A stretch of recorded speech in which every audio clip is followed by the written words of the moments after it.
बिहार विधानसभा चुनाव में एनडीए और महागठबंधन दोनों को ही झटके लग रहे हैं। महागठबंधन में कई सीटों पर फ्रेंडली फाइट की स्थिति देखी जा रही है, तो एनडीए में कई सीटों पर बगावत के हालात हैं।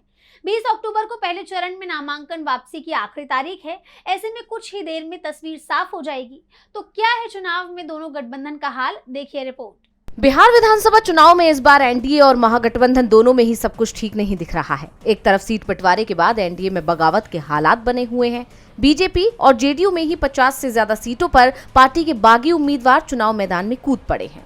तो सीएम फेस को लेकर भी विवाद चल रहा है। पटना में ही आधा दर्जन से ज्यादा सीटों पर बीजेपी के अंदर बगावत हो गई है। पटना साहब सीट पर बीजेपी के शिशिर सिंह निर्दलीय चुनाव लड़ रहे हैं। कुम्हरार से इंद्रदीन चंद्रवंशी तो बीजेपी से इस्तीफा देकर कांग्रेस के टिकट पर ही मैदान में है।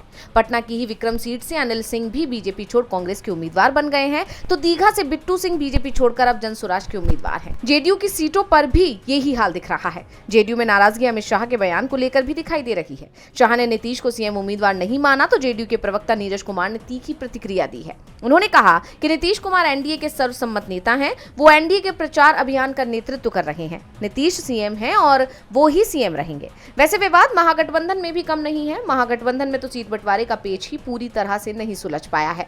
8 सीटों पर कांग्रेस, आरजेडी और वाम दलों के उम्मीदवार आमने सामने आ गए हैं। जेएमएम ने बिहार में महागठबंधन छोड़ने का ऐलान करते हुए 6 सीटों पर उम्मीदवार उतार दिए हैं। वैसे हेमंत सोरेन को मनाने की कोशिशें अभी भी की जा रही हैं, तो कांग्रेस और आरजेडी नेताओं के बीच भी बातचीत हो रही है।